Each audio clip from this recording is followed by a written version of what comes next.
Hot అంశాలపై debate news బెంచ్కి స్వాగతం. ఓవైపున మహానాడు పూర్తయింది, రెండో పక్కన సినిమా థియేటర్ల వివాదం నడుస్తోంది. రాష్ట్రంలో జరుగుతున్న తాజా పరిణామాలకు సంబంధించినటువంటి వాస్తవాలు, వాటి వెనక జరుగుతున్న పరిణామాలకు సంబంధించి మాట్లాడేందుకు ప్రస్తుతం మనతో పాటు ఉన్నారు జన చైతన్య వేదిక అధ్యక్షులు, అలాగే సీనియర్ విశ్లేషకులు లక్ష్మారెడ్డి గారు. నమస్తే. ఈవేళ మహానాడు పూర్తయింది. మహానాడులో చంద్రబాబు గారు చెప్తోంది ఏంటంటే, ఈ జారుడు మెట్ల రాజకీయం వద్దు, వైకుంఠపాళి వద్దు, కంటిన్యూగా ఎన్నుకోండి, అప్పుడు అభివృద్ధికి బ్రేక్ పడకుండా ఉంటుంది. ఒకసారి మేము అభివృద్ధి చేస్తాం, మధ్యలో ఇంకోళ్ళు వచ్చి నాశనం చేస్తుంటారు, తద్వారా రాష్ట్రం పాడవుతుంది. అలా కాకుండా కంటిన్యూగా మమ్మల్ని ఎన్నుకుంటే మాత్రమే అభివృద్ధి సాధ్యం అని చెప్తున్నారు. అదే జనంలోకి కార్యకర్తల్ని తీసుకెళ్ళమంటున్నారు. మీరేమనుకుంటున్నారు? అంటే మనం 1982-83 నుంచి పరిశీలిస్తే ఈరోజు వరకు కూడా ఎప్పుడు 1-2 సార్లు వరుసగా గెలిపించిన సందర్భాలు ఉన్నాయి, కానీ 3-4 సార్లు కంటిన్యూగా గెలిపించిన సందర్భాలు లేవు. ఓటరు చాలా చైతన్యవంతులు అయ్యాడు. ఇప్పుడు ఈ స్మార్ట్ ఫోన్లు వచ్చిన తర్వాత, ఈ నెట్ ఫెసిలిటీ వచ్చిన తర్వాత, టీవీలు బాగా, మీడియా బాగా ముందుకు వచ్చిన తర్వాత ప్రజలు ప్రతిదీ ఆలోచిస్తున్నారు, చర్చిస్తున్నారు. టీ స్టాల్ దగ్గర, రచ్చబండల దగ్గర రకరకాలుగా మాట్లాడుకుంటున్నారు. మామూలుగా మేధావికి ఎంత తెలివి ఉందో అంత తెలివితేటలు రాజకీయాల్లో క్షేత్రస్థాయిలో, గ్రామాల్లో కనపడతా ఉంది. నువ్వు మంచి చేస్తే, నిజాయితీగా చేస్తే, అందరినీ గౌరవిస్తే, అందరినీ సమున్నతంగా ముందుకు తీసుకెళ్తే, వివక్షత లేకుండా చూస్తే తప్పనిసరి గెలిపిస్తారు. కానీ వివక్షతో ముందుకెళ్తే అది ఆచరణలో సాధ్యం కాదు. అంటే ఇక్కడ మేము అధికారంలోకి వచ్చిన తర్వాత మాట నిలబెట్టుకున్నాం, లా అండ్ ఆర్డర్ని కంట్రోల్లోకి తెచ్చేసాం, ఇప్పుడు రాష్ట్రంలో చాలా ప్రశాంతంగా ఉంది. అట్లాగే అసాంఘిక శక్తులైనటువంటి వైసీపీ వాళ్ళని ఎవరిని వదిలిపెట్టట్లేదు. రెడ్ బుక్లో మేము రాసిన దెబ్బకి ఒకళ్ళకి గుండెపోటు వస్తే, ఒకళ్ళకి జైల్లో వణికిపోతున్నటువంటి పరిస్థితి, ఒకళ్ళకి కాళ్ళు ఎరగొట్టుకున్న పరిస్థితి, అంత భయపడుతున్నారు. అంటే అసాంఘిక శక్తులు మేము భయపెట్టాం అని చెప్తున్నారు. అంటే గత సంవత్సర కాలం మనం గమనిస్తే భయపెట్టింది అసాంఘిక శక్తులను కాదు, భయపెట్టింది రాజకీయ ప్రత్యర్థుల్ని. గతంలో వైఎస్ఆర్ కాంగ్రెస్ పార్టీ దుందుడుకు చర్యలతో అనేక సందర్భాల్లో అనేక మందిని ఇబ్బంది పెట్టడం, అరెస్ట్ చేయటం, బూతులు తిట్టడం, దాడులు చేయటం, ఆఫీసుల మీద దాడులు చేయటం, చంద్రబాబు నాయుడు ఇంటి మీద దాడులు చేయటం, ఇట్లాంటి సంఘటనలు చాలా జరిగినాయి. వాటిని తీసుకొని నెలకు ఒక ముఖ్యుడిని తీసుకెళ్ళటం, అరెస్ట్ చేయటం, రిమాండ్కి పంపటం, కస్టడీకి తీసుకోవటం, అదొక సంవత్సర కాలంగా అభివృద్ధి వైపు దృష్టి పెట్టకుండా ఈ కక్ష సాధింపు, వేధించటం, వెంటాడటం, దీని మీద ఎక్కువ దృష్టి పెట్టారు. ఎన్నికలు కాగానే, విజయం సాధించగానే మొదట చేసిన పని ఏంటంటే, స్థానిక ఎమ్మెల్యేల యొక్క లెటర్లతో వారికి కావాల్సిన ఎస్ఐల్ని, వారికి కావాల్సిన సిఐల్ని, వారికి కావాల్సిన డిఎస్పీని తెచ్చుకోవటం. రెండవ పని ఏంటంటే, వాళ్ళ చేత వాళ్ళని మానసికంగా సిద్ధం చేశారు. మేము ఏం చెప్తే అది మీరు అమలు చేయండి, మా మాట కాదని మీరు ఎవరిని ఇబ్బంది పెట్టద్దు, మేము ఇబ్బంది పెట్టమంటే ఇబ్బంది పెట్టండి, వాళ్ళని వదిలిపెట్టమంటే వదిలిపెట్టండి. అంటే చట్టాన్ని అధికార పార్టీ యొక్క ఎమ్మెల్యేలు వాళ్ళ చేతిలో తీసుకొని పోలీసు వ్యవస్థను పూర్తిగా వాళ్ళ చేతిలో తీసుకున్న పరిస్థితిని చూస్తున్నాం.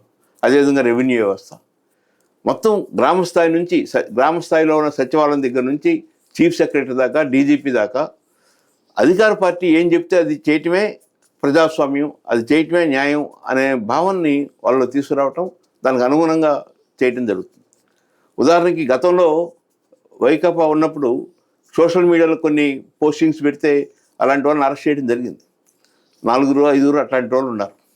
కానీ ఈరోజు ఈ సంవత్సర కాలంలో కనీసం 300-400 మంది మీద అలాంటి కేసులు పెట్టడం, పోలీస్ స్టేషన్ తీసుకెళ్ళటం, తిప్పటం, అరెస్ట్ చేయించడం, అంటే ఒక భయానక వాతావరణాన్ని, మా జోలికి వస్తే, మమ్మల్ని విమర్శిస్తే, మాకు వ్యతిరేకంగా పోస్టింగ్స్ పెడితే, మా తప్పుల్ని ఎత్తి చూపిస్తే ఖబర్దార్, మా పోలీస్ వ్యవస్థ ఉంది, మీ అంతు తేలుస్తాం, మా దగ్గర రెడ్ బుక్ ఉంది అని ఒక భయానక వాతావరణాన్ని తీసుకొచ్చారు. ప్రజాస్వామ్యంలో ఇది నిలబడదు. ప్రజాస్వామ్యంలో ఏం కావాలంటే అభివృద్ధి కావాలి, సంక్షేమం కావాలి, పారదర్శకత ఉండాలి, లా అండ్ ఆర్డర్ కంట్రోల్లో ఉండాలి. నిరంతరం అభివృద్ధి వైపు చూస్తూ ఉంటారు వెనకబడిన దేశాల్లో, వెనకబడిన సమాజాల్లో. నువ్వు అభివృద్ధి గురించి మభ్యపెడుతూ, ఎంత మభ్యపెడుతున్నానంటే 2047 నాటికి ఈరోజు భారతదేశం ఎన్ని ట్రిలియన్ల స్థూల జాతీయ ఉత్పత్తి ఉందో దాదాపు అంత స్థూల జాతి ఉత్పత్తి ఒక ఆంధ్రప్రదేశ్ నుంచి వస్తుంది అని చెప్పటం. ఇప్పుడు 2,70,000 2,80,000 పర్ క్యాపిటల్ ఇన్కమ్ ఉంటే 2047 నాటికి దాదాపు 50 లక్షల రూపాయలకు తీసుకెళ్తాను అంటే ఎప్పుడో జరగబోతుంది, చేయబోతున్నాం. అప్పుడు దాకా మా పరిపాలన, మా లోకేష్ బాబు, మా మనవడు ఇలా కొనసాగితేనే అది సాధ్యం అవుద్ది అనే ఒక భావాన్ని ప్రజలకు తీసుకెళ్ళటం. ఈరోజు అమరావతిని కూడా మామూలుగా అమరావతిని డెవలప్ చేయాలని అందరూ కోరుకుంటున్నారు.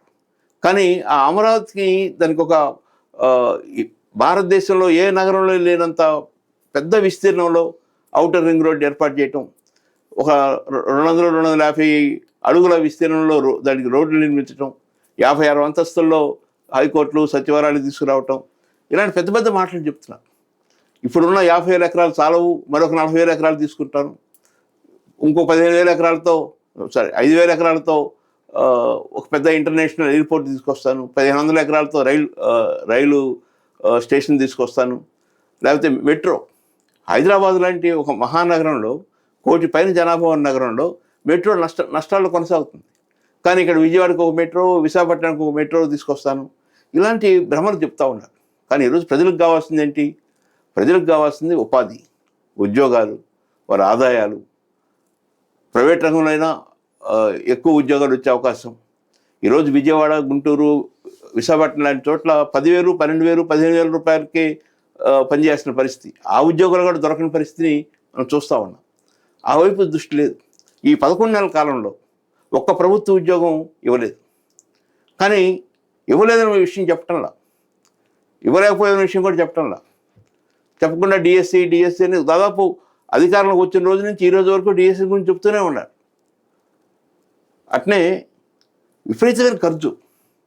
నిన్న పేరుకది మహానాడు పార్టీ కార్యక్రమం అయినా కూడా ఆ ఖర్చులో భాగస్వామ్యం వాళ్ళంతా కూడా పెద్ద పెద్ద కాంట్రాక్టర్లు, పెద్ద పెద్ద ఎంపీలు, ఎక్కువ డబ్బు ఖర్చు పెట్టిన వాళ్ళు, తిరిగి కాంట్రాక్ట్ పొందగలిగిన వాళ్ళు, వీళ్ళంతా ఖర్చు పెడతా ఉన్నారు. సుమారు 200-300 కోట్ల రూపాయలు అక్కడ ఖర్చు పెట్టారు. ఒక 300-400 కోట్ల రూపాయలు మోడీ వచ్చిన మీటింగ్కి ఖర్చు పెట్టారు. రేపు జూన్ 21న ఒక 100 కోట్లకు పైగా యోగా అంతర్జాతీయ 11వ యోగాకి ఖర్చు పెడుతున్న పరిస్థితి. అంటే ఒక ఈవెంట్ మేనేజర్గా మారిపోయాడు. చంద్రబాబు నాయుడు గురించి అందరూ ఏమో ఆశించారంటే, ఆయన వస్తే అభివృద్ధి చేస్తాడు, ఆయన వస్తే ఇంకా అమరావతి బాగా అభివృద్ధి అవుద్ది, పోలవరం అభివృద్ధి అవుద్ది అని అనుకునేవాళ్ళు. కానీ ఈరోజు ఆ అభివృద్ధి వైపు దృష్టి పెట్టకుండా నెక్స్ట్ మంత్లో ఏ ఈవెంట్ చేయాలి, డ్రోన్స్ని ఆకాశంలో ఒక 5-6 వేల డ్రోన్స్ని తిప్పితే ఆ రోజంతా మీడియా ఆ డ్రోన్స్ చుట్టూ తిరుగుతుంటుంది. ఇంకో రోజు సీ ప్లేన్ చూపిస్తే మీడియా సీ ప్లేన్ వైపు వెళ్తుంటుంది. ఒక రోజు 2 కోట్ల మంది ప్రజలతో అన్ని ప్రాంతాల్లో యోగా కార్యక్రమం నిర్వహిస్తే ఆ యోగాలో నిమగ్నమైపోతారు. మిగతా విషయాలు ఆలోచించరండి. యోగా ఏం చెప్తుంది? ప్రశాంతత ఉంటుంది, వ్యాయామం ఉంటుంది, శారీరక దారుఢ్యం వస్తుంది, మనసు నిర్మలంగా ఉంటుంది. దీనికోసం యోగా చేయమన్నారు, ప్రశాంతత కోసం చేయమన్నారు, నిర్మలంగా ఉండడానికి చేయమన్నారు. దాన్ని ఒక జాతరగా మార్చి, ఒక కొలువుగా మార్చి, ఒకే చోట 5-6 లక్షల మందిని కూర్చోబెట్టి, అది యోగా యొక్క ప్రిన్సిపల్కే అది విఘ్నం కలుగుతుంది. యోగా ఏ పని చేస్తుందో అదే పని గేమ్స్, స్పోర్ట్స్ ఇట్లాంటివి డెవలప్ చేస్తే చేయొచ్చు. కానీ ఈరోజు భాష్యం కానీ, నారాయణ కానీ, చైతన్య కానీ, కార్పొరేట్ విద్యాలయాలు ఎక్కడ కూడా ప్లే గ్రౌండ్స్ ఉండవు, ఆటలు ఉండవు, పీఈటీలు ఉండవు. ఈవెన్ గవర్నమెంట్ స్కూల్స్లో కూడా, హై స్కూల్స్లో ప్లే గ్రౌండ్స్ ఉన్నా కూడా ఆడించే పీఈటీలు ఉండరు. దానికి ప్రాధాన్యత ఉండదు. ఆ శారీరక దారిద్ర్యానికి ప్రాధాన్యత ఇవ్వటం లేదు. ఇట్లా ఈ ఈవెంట్స్ మేనేజర్గా మారిపోయిన పరిస్థితిని చూస్తున్నాం. ఏంటంటే ఇక్కడ ప్రభుత్వం ఏం చెప్తుందంటే, ఇవి ఓ పక్కన మేము అమరావతి అందరూ ఊహించిన దానికంటే అద్భుతమైన అభివృద్ధి చేస్తున్నాం, పోలవరం అయిపోతుంది 27-28 కల్లా, రాష్ట్రానికి సంబంధించి కంపెనీలు విపరీతంగా వస్తున్నాయి, ఇప్పటికే 4-5 లక్షల ఉద్యోగాలు ఇచ్చేసాం, ఇంకొక 7 లక్షల దాకా ఉద్యోగాలు రాబోతున్నాయి, దాదాపు 4.5 లక్షల కోట్ల పెట్టుబడులు వచ్చేసినాయి అని చెప్తున్నది. అంటే నిన్న మహానాడులో ముఖ్యమంత్రి గారు చాలా స్పష్టంగా చెప్పారు, పోలవరం అయిపోతుంది 2027 నాటికి. కానీ ఏ హైట్కి వెళ్ళిపోతుంది? అది 47.5కి వెళ్తుందా, 41.15కి చేరుతుందా? మొదటి దశ ఇది, రెండో దశ ఉందా లేదా, నిర్వాసితులకి నష్టపరిహారం వస్తుందా లేదా అనేది స్పష్టత లేదు. ఇప్పుడు ఆ హైట్ తగ్గించి పోలవరం ప్రాజెక్ట్ పూర్తయినా అదొక బ్యారేజ్గా మారిపోద్ది, అదొక చిన్న రిజర్వాయర్గా మారిపోద్ది. మనం అనుకున్నట్టుగా పోలవరం ఒక వరంగా ఉంటుంది, పోలవరం ఆ, బహుళ ప్రాజెక్టుగా ఉంటుంది, కేంద్ర ప్రభుత్వం సహకారంతో చాలా విజయం సాధిస్తున్నాం అని చాలా గొప్పగా చెప్పుకుంటా ఉన్నాం. కానీ రేపు ఆ తక్కువ హైట్తో ఆ మొదటి దశ పూర్తి చేసి మమ్మ అనిపిస్తే అక్కడ నిలబడిన నీళ్లు, నిల్వ ఉన్న నీళ్లు మళ్ళీ లిఫ్ట్ ఇరిగేషన్ ద్వారా కాలువలోకి తీసుకురావాల్సింది. అంటే మరొక పెద్ద పట్టిసీమగా మారే పరిస్థితి. దాని గురించి స్పష్టత లేదు. రెండవది విశాఖ స్టీలు, దానికి కేంద్ర ప్రభుత్వం 11,000 12,000 కోట్ల రూపాయలు ఇచ్చింది, దాన్ని కాపాడుతుందని చెప్తున్నాడు. కానీ ప్రజలు విశాఖలోని కార్మికులంతా ఏమనుకుంటున్నారు? విశాఖ ఉక్కు ఆంధ్రుడి హక్కు అనే ఒక నినాదంతో ఆత్మగౌరవంతో ఏర్పడిన ఫ్యాక్టరీ ఇది, దీన్ని ప్రైవేట్ పరం చేయము, ఇది ఇలాగే కొనసాగుద్ది, దీనికి క్యాపిటివ్ మైన్స్ అందిస్తాము, ఇది భవిష్యత్తులో నష్టం లేకుండా ముందుకెళ్ళుద్ది అనే హామీ అటు కేంద్ర ప్రభుత్వం ఇవ్వటం లేదు, ఇప్పుడు రాష్ట్ర ముఖ్యమంత్రి చంద్రబాబు నాయుడు కూడా ఇవ్వటం లేదు. కేంద్రం సహాయం చేస్తుంది అని చెప్తున్నాడు చెప్తే ఆ సహాయం ఏ మేరకు చేస్తుంది? రేపు భవిష్యత్తులో ప్రైవేట్ రంగానికి అమ్ముకోవడానికి కావాల్సిన అవకాశాలని, కావాల్సిన సౌకర్యాలని, కావాల్సిన పరిస్థితుల్ని కల్పించడానికి ఆ సహాయం చేస్తుంది చెప్తే, అదే కేంద్ర ప్రభుత్వం నిజంగా సహాయం చేయాలనుకుంటే క్యాపిటివ్ మైన్స్ని అందిస్తే అది చిరస్థాయిగా సహాయం చేస్తారు. ఒకవైపున అది చేయకుండా ఆ పక్కనే ప్రైవేట్ కంపెనీ, ఇంకొక స్టీల్ కంపెనీ పెద్ద ఎత్తున తీసుకురాబోతున్నామని చెప్పటం. అదేవిధంగా రాయలసీమలో చాలా ప్రాజెక్టులు ఉన్నాయి, నీటిపారుదల ప్రాజెక్టులు. అవి ఏ ప్రాజెక్ట్ ఏ స్థాయిలో ఉన్నాయి, దానికి ఇంకెంత అమౌంట్ కావాలి, ఈ సంవత్సరం బడ్జెట్ ఎంత కేటాయించాము, ఎప్పుడు పూర్తవుద్ది అనే స్పష్టత లేదు. స్పష్టత లేకుండా ఇప్పుడు ఉదాహరణ వెలుగొండ ప్రాజెక్ట్ ఉంది. వెలుగొండ ప్రాజెక్టుకి సుమారు 4,000 కోట్లు ఖర్చు అవుద్ది. 365 కోట్ల రూపాయలు బడ్జెట్లో కేటాయించి నెక్స్ట్ ఇయర్ కల్లా ప్రాజెక్ట్ పూర్తవుద్దని చెప్తున్నాడు. ఆ కన్సర్న్ మంత్రి అక్కడికి వెళ్ళి అధికారులను ఆదేశించడం, త్వరగా చేయండి అని చెప్పడం, ఇలాంటివన్నీ మీడియా ద్వారా చూపిస్తూ ఉన్నారు. కానీ అక్కడ కేటాయించింది 365 కోట్లు, కావాల్సింది 4,000 కోట్లు. అంటే ఇంకో 10 సంవత్సరాలు ఈ 4,000 కోట్ల కోసం ఎదురు చూడాలి. ఆ 10 సంవత్సరాల నాటికి మళ్ళీ 4,000 కోట్లు, 6,000 కోట్లు, 8,000 కోట్లు అవుద్ది. అంటే ఈ రకంగా ఆంధ్రప్రదేశ్లో నీటిపారుదల ప్రాజెక్టులు ఒక అవినీతి పారుదల ప్రాజెక్టులుగా కొనసాగుతూ ఉన్నాయి. ఒక పులిచింతలు లాంటి 1-2 ప్రాజెక్టులు మినహా గత 30 సంవత్సరాల నుంచి ఈ ప్రాజెక్టుల పేర్లు వింటూనే ఉన్నాం. ప్రతి బడ్జెట్లో కొంత కేటాయిస్తారు, అందులో కొంత ఖర్చు పెడతారు, కొంత ఖర్చు పెట్టరు. చివరిగా అట్నే అడ్మినిస్ట్రేటివ్ ఎక్స్పెండిచర్కో, ఆ స్టాఫ్కో, ఆ మెయింటెనెన్స్కో సరిపోతూ ఉంటుంది. ఒక ఇంచు కూడా ముందుకెళ్ళని పరిస్థితి. ఇంత ఆంధ్రప్రదేశ్ వ్యవసాయ రంగంలో మరో పంజాబ్, హర్యానాగా మారే అవకాశం ఉన్న ఆంధ్రప్రదేశ్, అటు గోదావరి, కృష్ణ, పెన్న, వంశధార రకరకాల నదులు ప్రవహిస్తున్న ఈ ఆంధ్రప్రదేశ్లో నీటిపారుదల ప్రాజెక్టును పూర్తి చేస్తే వ్యవసాయ రంగం అత్యున్నత స్థాయికి వెళుతుంది, కోట్లాది మందికి ఉపాధి అవకాశం లభిస్తుంది, సంపద సృష్టించబడుతుంది. ఆ సంపద సృష్టించడానికి, ఆ ప్రాజెక్టులు పూర్తి చేయడానికి శ్రద్ధ తీసుకోకుండా మరొక వైపున పోలవరం నుంచి బనకచర్ల దాకా ఇంకో పెద్ద ప్రాజెక్టు తీసుకురాబోతున్నాం. దాంతో 3 నదులని అనుసంధానం చేస్తాం, అటు వంశధారని అనుసంధానం చేస్తాం, ఇటు పెన్నా దాకా కృష్ణా పెన్నా అనుసంధానం చేస్తామని చెప్తున్నారు. ఇంకో పక్క ఏం చెప్తున్నాం? ఈ రాష్ట్రం విధ్వంసం అయిపోయింది, అప్పుల పాలైపోయింది, వడ్డీలో కట్టలేని పరిస్థితి వచ్చింది అని చాలా బాధాకరంగా చెప్తున్నాం. మరొక వైపునేమో 80,000 90,000 కోట్ల రూపాయల భారీ ప్రాజెక్టులని కేంద్రం ముందు ఉంచుతున్నాం. అంటే పొంతన లేదు, ఉన్న వాస్తవ పరిస్థితికి చెప్పేదానికి పొంతన కనపట్టలేదు. గతంలో 10 లక్షల కోట్ల అప్పు ఉందని చెప్పిన చంద్రబాబు నాయుడు గారు ఈ 11 నెలల్లో 1.5 లక్షల కోట్ల రూపాయలు అప్పు తీశారు. అందులో అత్యధిక భాగం అమరావతి రాజధాని కోసం చేస్తున్నాడు. అంటే ఇది సంపద సృష్టిస్తుందా? ఇళ్ళ మీదుగా ఖర్చు పెడితేనో, ఆఫీసుల మీద ఖర్చు పెడితేనో సంపద సృష్టించబడదు. అది నీటిపారుదల ప్రాజెక్టుల మీదనో, విద్యుత్ మీదనో, ఇన్ఫ్రాస్ట్రక్చర్ మీద ఖర్చు పెడితే సంపద సృష్టిస్తాం. అలా కాకుండా అనుత్పాదక వ్యయాన్ని, తిరిగి ప్రతిఫలం రాని వ్యయాన్ని విపరీతంగా చేస్తున్న పరిస్థితిని చూస్తూ ఉన్నాం. ఈ ఈవెంట్స్ పేరుతో కొన్ని 100 కోట్ల రూపాయలు ఖర్చు పెడుతున్నాం. ఒక పక్కేమో ఫీజు రీయింబర్స్మెంట్ లేకపోవటం వలన చాలామంది ఉన్నత విద్య మధ్యలో మానేస్తున్నారు. ఎగ్జామ్కి పోవాలంటే, హాల్ టికెట్ తీసుకోవాలంటే ఆ కాలేజీకి ఫీజు కట్టాలి. ఫీజు కట్టకుండా వాళ్ళు అలౌ చేయటం లేదు. ఆ కట్టలేని వాళ్ళంతా మధ్యలో మానుకుంటున్నారు. అట్నే అమ్మఒడి అంతకుముందు ఎన్నికల్లో విపరీతంగా ప్రచారం చేశాడు. ఆయన ఒక్కరికే ఇస్తున్నాడు, నేను నలుగురికి, ఐదుగురికి, ఆరుగురికి, ఎంతమంది కూడా ఇస్తానని చెప్పాను. సో అది ఎగ్గొట్టడం జరిగింది. అన్నదాత వ్యవసాయ రంగానికి చాలా ప్రాధాన్యత ఇస్తానని చెప్తున్నారు.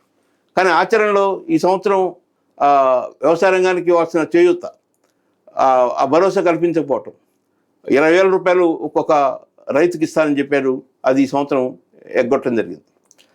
పంటలు ధరల స్థిరీకరణ నిధి అని చెప్పని గత 3,000 కోట్ల రూపాయలు జగన్మోహన్ రెడ్డి పెట్టి టమాటా, పొగాకు ఇట్లాంటి కొన్ని పంటలకి అవకాశం కల్పించి పంట కొని ధరను నిలబెట్టారు. ఈరోజు ఆ ప్రయత్నం చేయటం లేదు. ఈరోజు బర్లీ పొగాకు రైతులు విపరీతంగా వేయటం వలన, సప్లై ఎక్కువ కావటం వలన కొనే వ్యాపారస్తులు ముందుకు రావటం లేదు. ధరలు విపరీతంగా తగ్గించేశారు. మిర్చి పరిస్థితి అట్నే ఉంది, పత్తి పరిస్థితి అలాగే ఉంది. ఇట్లా అనేక పంటలు ఆంధ్ర రాష్ట్రంలో రైతు అతివృష్టి, అనావృష్టి, అకాల వృష్టి ఇలాంటి అన్ని రకాల సమస్యలు ఎదుర్కొంటూ చివరికి పంట పండిస్తే ఆ పండించిన పంటకి గిట్టుబాటు ధర లేక ఇబ్బంది పడుతున్న పరిస్థితిని చూస్తూ ఉన్నాం. దీని నివారణ కోసం మహానాడులో స్పష్టమైన అభిప్రాయం ఏం చెప్పలేదు. పోలవరం హైట్ గురించి చెప్పలేదు. అమరావతి ఎప్పుడు పూర్తవుతుందని చెప్పడం లేదు. హైకోర్టు కర్నూలులో ఉన్న కర్నూలులో ఉండాల్సిన హైకోర్టుని విజయవాడలో పెట్టడం జరిగింది, అమరావతిలో. మళ్ళా అక్కడ హైకోర్టు బ్రాంచ్ పెట్టామని చెప్తున్నారు. కానీ అది కూడా ఒక ఇంచు కూడా ముందుకు వెళ్ళలేదు. ఒక స్టేట్మెంట్ ఇవ్వడం తప్పితే అది కేంద్ర ప్రభుత్వంతో మాట్లాడి, అక్కడ న్యాయ వ్యవస్థతో, సుప్రీంకోర్టు వాళ్ళతో మాట్లాడి దాన్ని ముందుకు తీసుకెళ్తున్న పరిస్థితి కనపడుతుంది. ఈ బనకచర్ల ప్రాజెక్టు అనేటటువంటిది పదే పదే మాట్లాడుతూ ఉన్నారు. కేంద్రం కూడా దాంతో ఓకే అంటోంది, మేము చేసేస్తాం అన్నటువంటిది. మీరు చెప్పే టోటల్ రాయలసీమ మొత్తానికి సస్యశ్యామలానికి బనకచర్లే అని చెప్తున్నారు ఆయన.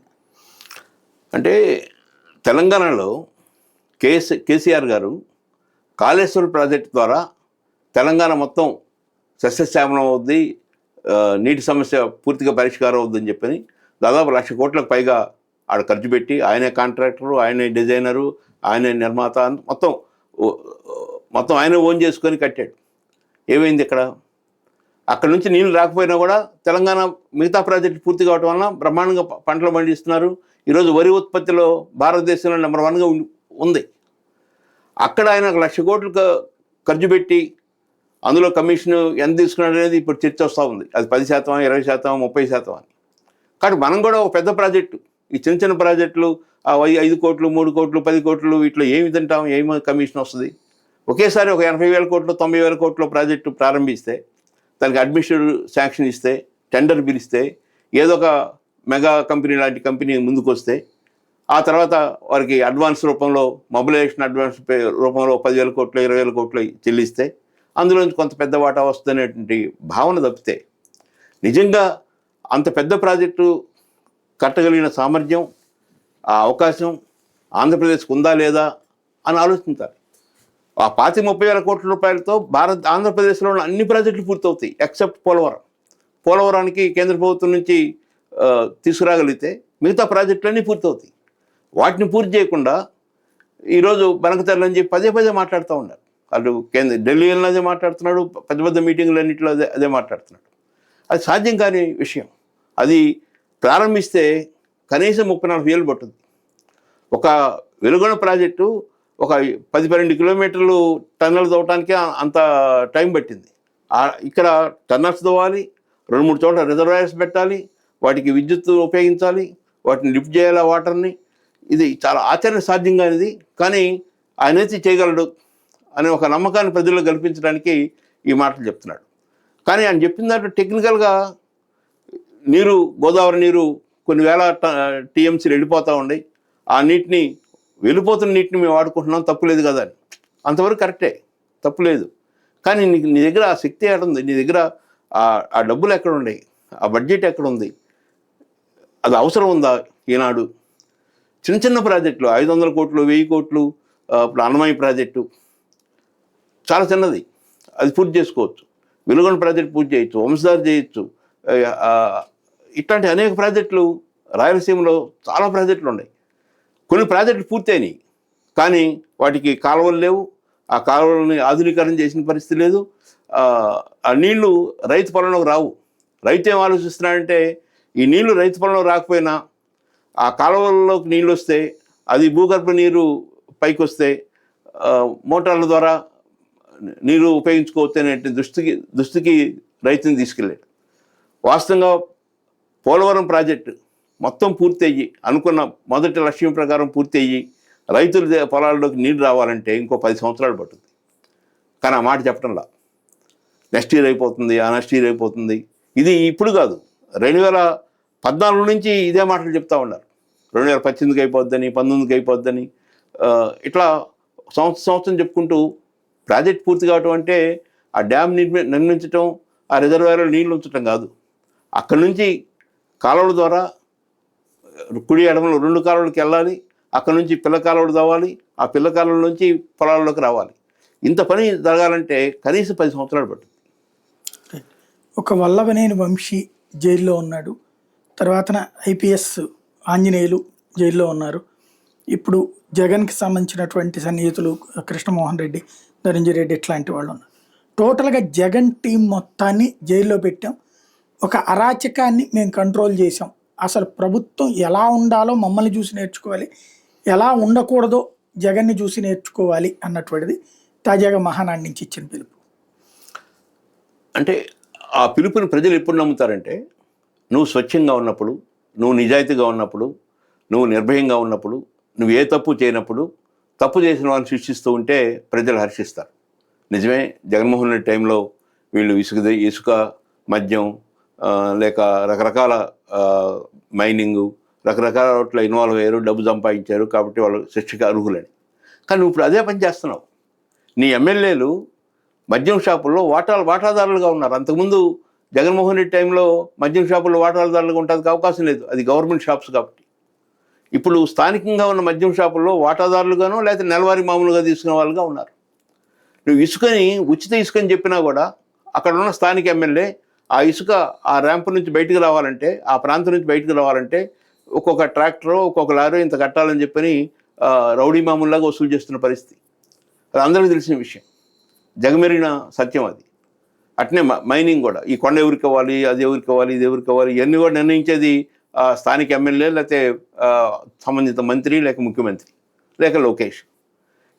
ఈ పరిస్థితి నువ్వు చేస్తూ ఒకవైపున ఈ తప్పులను నువ్వు కొనసాగిస్తూ, జగన్మోహన్ రెడ్డి ఏ తప్పులు చేశాడో అదే తప్పులు నువ్వు కొనసాగిస్తూ, నేను వాళ్ళని శిక్షిస్తాను, మేము చాలా మంచిగా ముందుకెళ్తున్నామంటే జనం చూస్తున్నారు కదా, చూడకుండా లేరు. జనానికి తెలుసు. తెలిసినప్పుడు దాన్ని చాలా అవహేళనగా చూస్తారు. ఎలా చూస్తారంటే, జగన్మోహన్ రెడ్డి చెప్పినట్టుగానే మేము మళ్ళీ అధికారంలోకి వస్తే మీ సంగతి తెలుస్తామనంటే ప్రజలు హర్షించే పరిస్థితి కనపడుతూ ఉంది. ఎందుకంటే తప్పులు అలా కనపడుతూ ఉంది. పోస్టింగ్స్ దగ్గర నుంచి కరప్షన్ స్టార్ట్ అయింది. ఎస్ఐ కింద, సిఐ కింద, సబ్ రిజిస్ట్రార్ కింద. ఒకప్పుడు రిజిస్ట్రేషన్ డిపార్ట్మెంట్లో స్థానిక ప్రతినిధుల యొక్క పాత్ర ఉండేది కాదు. కానీ అక్కడ కూడా రిజిస్ట్రేషన్ సబ్ రిజిస్ట్రార్ ఇంత అమౌంట్ కడితే అతనికి పోస్ట్ ఇస్తాం, ఎంఆర్ఓకి ఇంత, ఎండిఓకి ఇంత, ఇలా వసూలు చేసి స్టార్టింగ్ కరప్షన్ అలా స్టార్ట్ అయింది. పవిత్రంగా స్టార్ట్ కాల ఈ పాలన, అపవిత్రంగా అవినీతితో స్టార్ట్ అయింది. ఈరోజు టీటీడీ దేవాదాయ శాఖ వాళ్ళ యొక్క భూములు అవి కూడా పెద్ద ఎత్తున లీజుకి ఇద్దాం, 33 ఏళ్ళకి 50 ఏళ్ళకి అని చెప్పి అంటున్నారు. అంటే వాటిని కూడా వారి అనుయాయులకి ఇచ్చుకోవాలనే ప్రయత్నం జరుగుతూ ఉంది. ప్రైవేట్ మెడికల్ కళాశాలలుగా ప్రభుత్వ మెడికల్ కళాశాలని మారుస్తారంటూ పక్కన సాక్షి చెప్తుంది. దానికి అసలు మెయింటైన్ చేయడం కష్టమని క్రిందటేడాదే అడ్మిషన్స్ రద్దు చేసుకున్నటువంటి పరిస్థితి ప్రభుత్వాన్ని. అది ఏం చేస్తే కరెక్ట్ అంటారు? అంటే విద్య, వైద్యం ఈ రెండు వ్యాపార రంగంలో కాకుండా సేవా రంగంలో ఉండాలి, ప్రభుత్వ రంగంలో ఉండాలి. మన పక్కనే మంగళగిరిలో ఎయిమ్స్ చూస్తున్నాం. రోజుకు 2000 మంది పైగా పేషెంట్స్ వస్తున్నారు. కేవలం 10 రూపాయలు ఫీజుతో చూస్తున్నారు. చాలా ప్రశాంతమైన వాతావరణం, స్టాఫ్ అంతా చాలా డిసిప్లిన్గా చేస్తున్నారు. నువ్వు అలాంటి ఎయిమ్స్ని నువ్వు అనుకుంటున్న మెడికల్ కాలేజీని అలాంటి ఎయిమ్స్ స్థాయికి తీసుకెళ్ళాలి. నువ్వు వందల కోట్ల రూపాయలు ఈవెంట్స్ కోసం, పబ్లిక్ మీటింగుల కోసం, జనాన్ని తరలించడం కోసం, వెహికల్స్ కోసం ఖర్చు పెడుతున్న వ్యక్తివి, దానికి బదులు ఈ 17 మెడికల్ కళాశాలని 17 ఎయిమ్స్గా మార్చు. ఎయిమ్స్ స్థాయికి, ఎయిమ్స్ యొక్క క్వాలిటీకి తీసుకురా. ప్రజలు తప్పనిసరిగా వస్తారు, ఉపయోగించుకుంటారు. కానీ నువ్వు 50 ఎకరాలకు పైగా సేకరించి 17 మెడికల్ కళాశాలకి అవకాశం కల్పిస్తే వీటిని తీసుకెళ్ళి ఏ కిమ్స్కో అపోలోకో ఇంకోటికో ఇచ్చి వాళ్ళని మెయింటైన్ చేయమంటే వాళ్ళ ఆలోచనలు ఎలా ఉంటాయి? వ్యాపార దృష్టిలో ఉంటాయి. ప్రజలకు సేవ చేయాలి, అందరికీ వైద్యం అందించాలి, ఉచితంగా అందించాలి, తక్కువ ధరలకు అందించాలనే దృక్పథం వాళ్ళకు ఉండదు. ఆ 50 ఎకరాలు తీసుకుంటారు, ప్రభుత్వం ఇచ్చే ఇతర సదుపాయాలు తీసుకుంటారు, ఆచరణలో మళ్ళా అదొక వ్యాపార కేంద్రంగా మారుతుంది. ఈరోజు ఆంధ్రప్రదేశ్లోని ఇంజనీరింగ్ కళాశాలన్నీ దాదాపు సొసైటీ యాక్ట్ కింద రిజిస్టర్ అయినవి. సొసైటీ యాక్ట్ కింద రిజిస్టర్ అయినప్పుడు నో ప్రాఫిట్ నో లాస్ కింద నిర్వహిస్తామని, చాలామంది పేదలకి సపోర్ట్ ఇస్తామని చెప్పినవే. కానీ ఆచరణలో డొనేషన్లు తీసుకుంటున్నారు, రకరకాల ఫీజులు తీసుకుంటున్నారు, అదొక వ్యాపార కేంద్రంగానే మారిపోయింది. రేపు ఈ 17 మెడికల్ కాలేజీలు కూడా ప్రైవేట్ రంగానికి ఇస్తే తప్పనిసరిగా అది వ్యాపార కార్యక్రమంగా జరుగుతుంది తప్పితే అది సేవా కార్యక్రమంగా జరగదు. వైద్య రంగంలో జగన్మోహన్ రెడ్డి ఉన్న సమయంలో గవర్నమెంట్ ఆసుపత్రుల్లో ఉన్న పోస్టులన్నీ ఫిలప్ చేశారు. అది టీచింగ్ కావచ్చు, ప్రొఫెసర్స్, డాక్టర్లు కావచ్చు, నాన్ టీచింగ్ కావచ్చు, అన్ని పోస్టులను ఫిలప్ చేశారు. ఆరోగ్యశ్రీని సిస్టమేటిక్గా ముందుకు తీసుకొచ్చారు.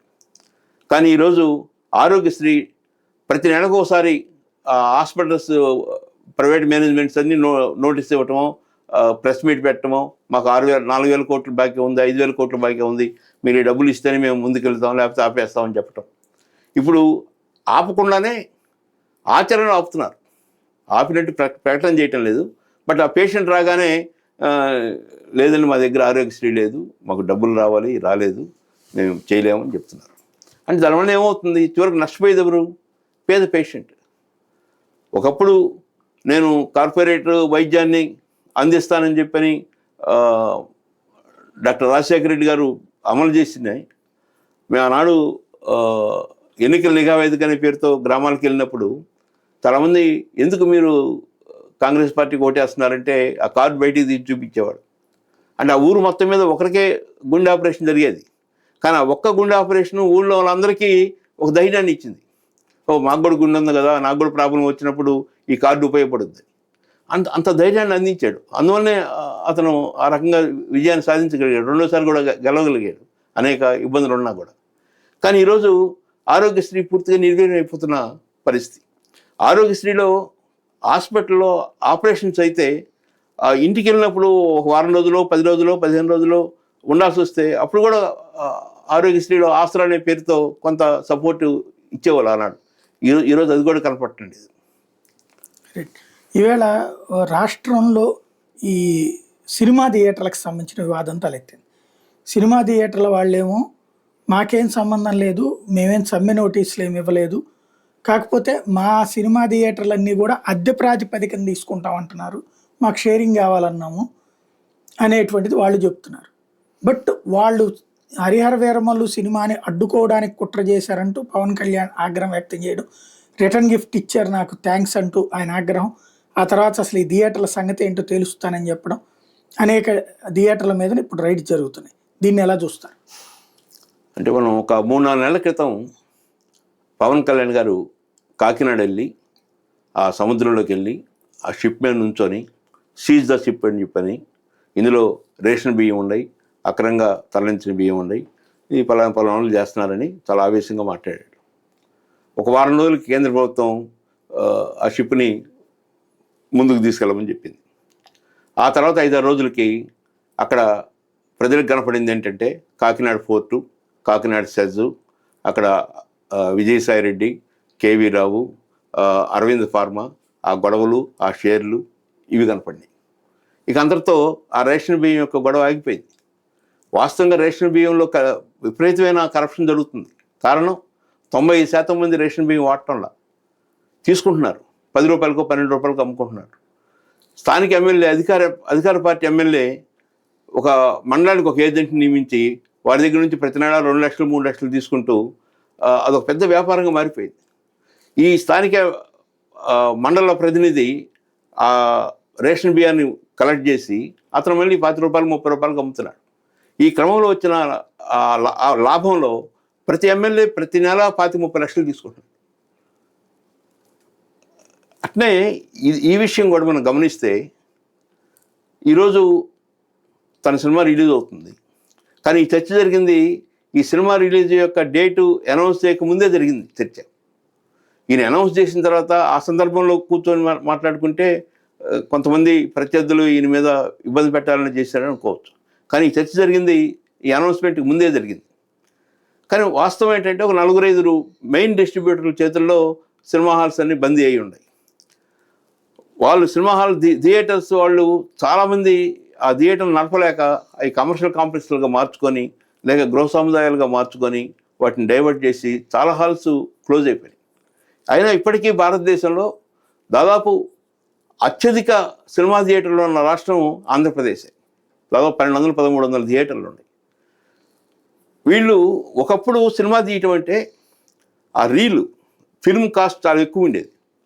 అందుకనే 40 థియేటర్లకి 50 థియేటర్లకే రిలీజ్ చేసేవాళ్ళు. ఈరోజు రీల్తో అవసరం లేదు. ఇప్పుడంతా డిజిటల్ వచ్చిన తర్వాత చాలా తక్కువ ఖర్చుతో ఆ ఫిల్మ్ డిజిటల్లో థియేటర్లో అది నడుస్తుంది. అందువల్ల ఏం చేస్తున్నారు, ఒకేసారి 5,000 థియేటర్లు 6,000 థియేటర్లు ప్రపంచం అంతా ఒకే రోజు తీసుకురావటం, ఆ ముఖ్యమంత్రిని వినోహం పట్టుకొని ఆ 4-5 రోజులు దాని ధరల్ని 100 రూపాయలు 200కి 200 400కి పెంచటం. ఈ రకంగా వారం రోజులు అయ్యేటప్పటికే ఆ 1000 కోట్లు 2,000 కోట్లు వచ్చేయాలనేటువంటి తాపత్రయం. సినిమాలు విపరీతంగా పెద్ద బడ్జెట్లతో బాగా ఖర్చు పెట్టి తీయటం, ఆ ఖర్చు భారాలంతా కూడా ఈ వినోదాల మీద ప్రేక్షకుల మీద వేయటం అనేది జరుగుతూ ఉంది. ఈరోజు పవన్ కళ్యాణ్ చెప్తున్నది చిరస్థాయిగా నిలబెట్టి చేస్తే బాగానే ఉంటుంది. ఉదాహరణ సినిమా హాల్కి వెళ్ళంగానే 10 రూపాయలు 15 రూపాయలు విలువ చేసే కూల్ డ్రింక్ని 40 రూపాయలు 30 రూపాయలు కొంటున్నాం. ఈ పాప్కార్న్ అన్నట్టు మామూలుగా మార్కెట్లో 50 రూపాయలు 40 రూపాయలు దొరికేది 150-200 రూపాయలు కొంటున్నాం. ఈ మాట మీద నిలబడి అన్ని సినిమా హాల్స్లో మార్కెట్ రేట్ కన్నా ఎక్కువ అమ్మడానికి వీలు లేదని నిలబడి అది అమలు చేస్తే గొప్ప విషయం. కానీ జరగదు.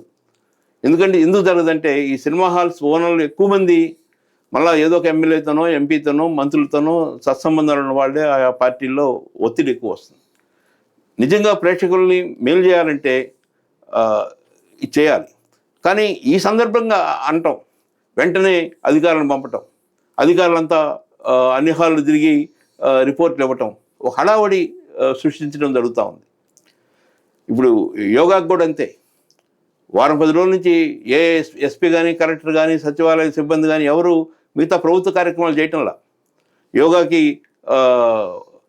మాస్టర్స్ని ట్రైనీ మాస్టర్స్ని లేకపోతే యోగా బాగా నేర్పే వాళ్ళని యోగా నేర్చుకునే వాళ్ళని నమోదు చేయటం ఈ పనిలో ఉన్నారు.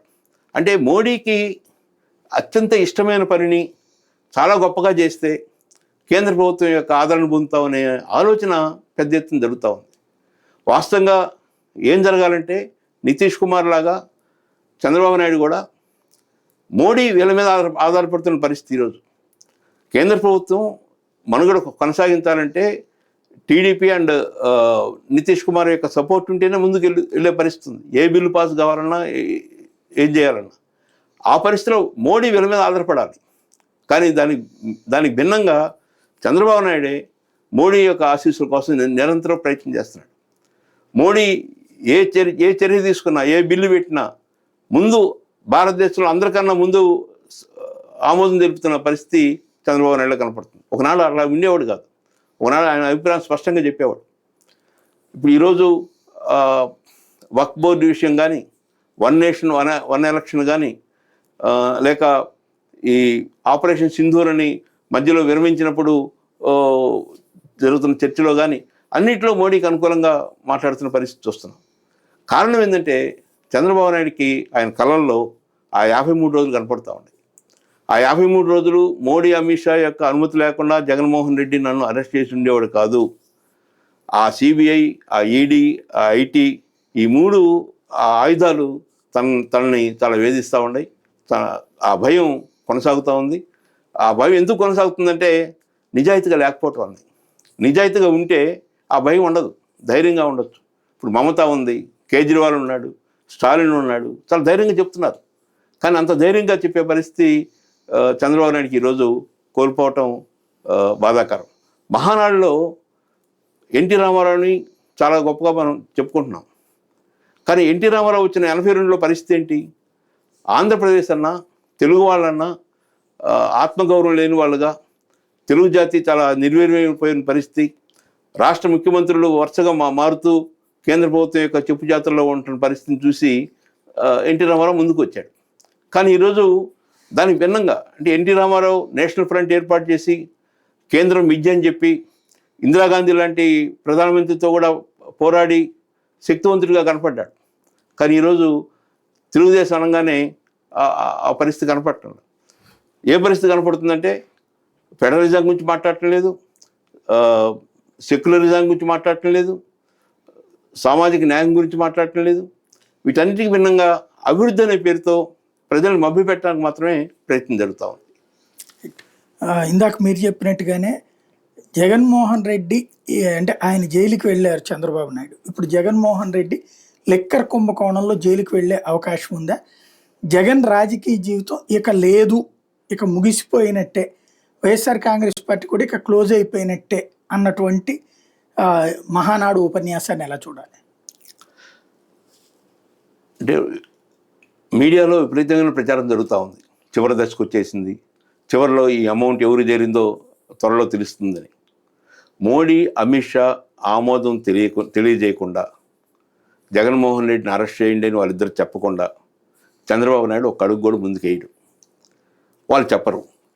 వారు ఎందుకు చెప్పరంటే వారికి 40% ఓట్లు కనపడుతూ ఉన్నాయి ఆంధ్రప్రదేశ్లో. ఆంధ్రప్రదేశ్లో వారికి 100% ఓట్లు కావాలి. ఏ చట్టం అమలు చేయాలన్నా భారతదేశంలో అత్యధిక ఓట్లు 100% ఓట్లు వస్తున్న రాష్ట్రం ఆంధ్రప్రదేశే. జనసేన సపోర్ట్ చేస్తుంది, టీడీపీ సపోర్ట్ చేస్తుంది, వైకాపా సపోర్ట్ చేస్తుంది. ఇంకో పార్టీకి గెలిచే పరిస్థితి ఈరోజు ఆంధ్రప్రదేశ్లో లేదు. అది కాంగ్రెస్ కావచ్చు, కమ్యూనిస్టులు కావచ్చు. ఉన్న ఈ 3 పార్టీలు నాకు మద్దతు ఇస్తున్నాయి అన్ని సందర్భాల్లో. సో అందుకని వాళ్ళని మనం ఎందుకు పోగొట్టుకోవాలి అనే ఉద్దేశంతో వాళ్ళు వీలైనంతవరకు సపోర్ట్ ఇవ్వరు. సపోర్ట్ ఇస్తే మాత్రమే అరెస్ట్ చేయడానికి సిద్ధపడతాడు. అరెస్ట్ అయిన వాళ్ళు గతంలో చాలామంది ఉన్నారు. లాలూ ప్రసాద్ యాదవ్ ఇట్లా చాలామంది ఉన్నారు, జయలలిత ఇట్లా అనేక మంది ఉన్నారు. అరెస్ట్ చేసిన వాళ్ళందరూ ఓడిపోలా, మళ్ళా గెలిచారు, మళ్ళీ జనంలోకి వెళ్ళారు. ఈవెన్ జగన్మోహన్ రెడ్డి కూడా అరెస్ట్ అయ్యి 16 నెలలు ఉండిన తర్వాత మళ్ళీ గెలిచింది. కాబట్టి అరెస్ట్ అయితే ఆ పార్టీ మాయమైపోద్దనో, అరెస్ట్ అయితే ఇంకా అధికారానికి వచ్చే అవకాశం ఉండదనో అనే ఆశలు పెట్టుకుంటే అది కరెక్ట్ కాదు. ఎందుకనంటే ప్రజలు బలమైన ప్రతిపక్షం కావాలని కోరుకుంటారు. బలమైన ప్రతిపక్షం ఉన్నప్పుడే బలంగా ప్రజల యొక్క విశ్వాసాన్ని, ప్రజల యొక్క ఆకాంక్షల్ని తీర్చే అవకాశం ఉంటుంది, ప్రజల సమస్యల్ని పోరాడే అవకాశం ఉంటుంది అని ప్రజలు కోరుకుంటారు.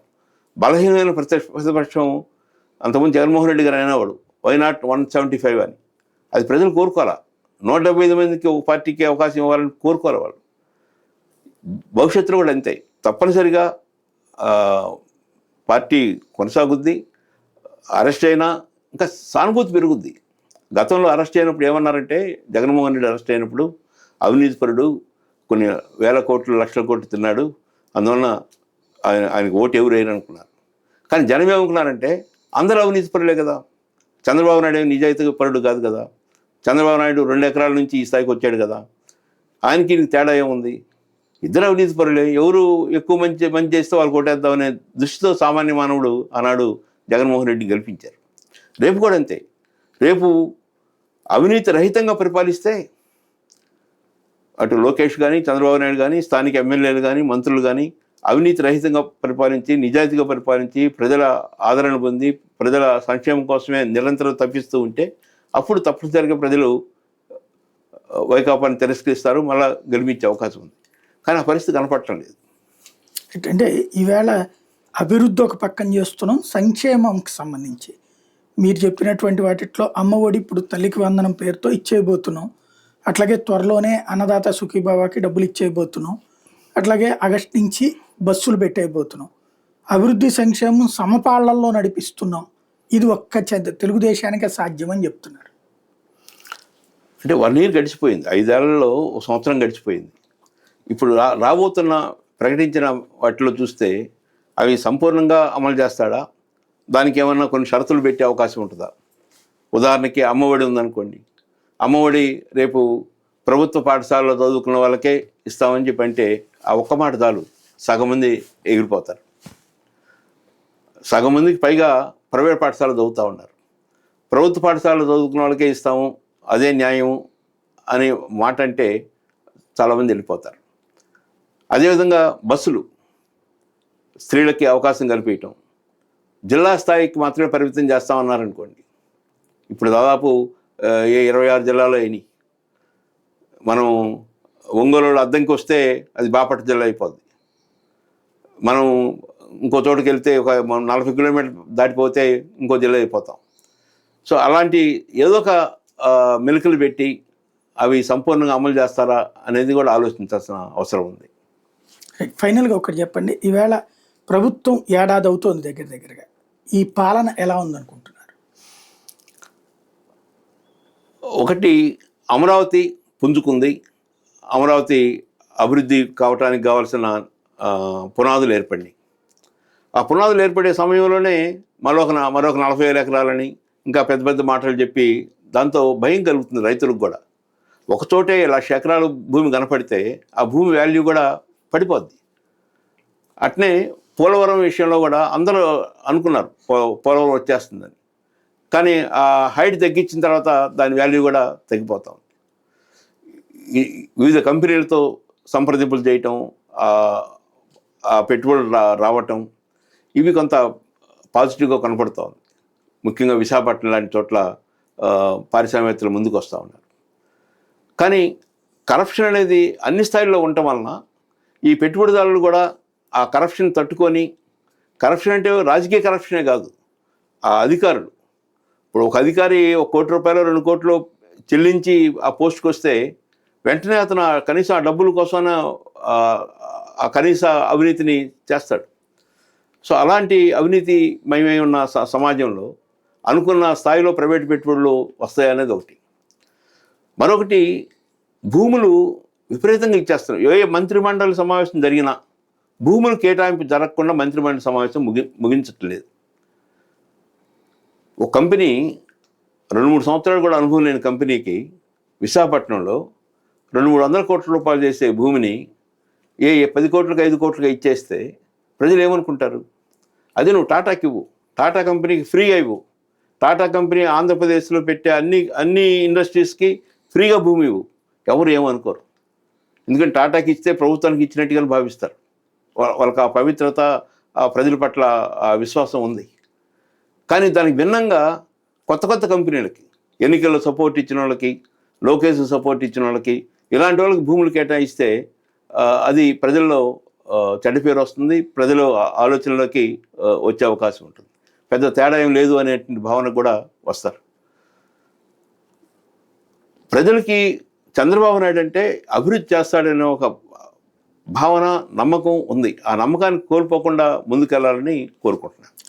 థ్యాంక్ యూ వెరీ మచ్ అండి. ఇది పరిస్థితి. మహానాడు వేదికగా ప్రారంభమైనటువంటి సరికొత్త విప్లవం అని చెప్తున్నారు. భవిష్యత్తులో ప్రజలు ఇక తమని మాత్రమే చూస్తారు, మరొకళ్ళని ఎవరిని రానియరు, వైకుంఠపాళి ఆట ఇక కుదరదు అన్నటువంటిది చంద్రబాబు గారి వాదన. దాని వెనకాల ఉన్నటువంటి రెండో కోణం ఇది. ఏం జరుగుతుందో చూద్దాం.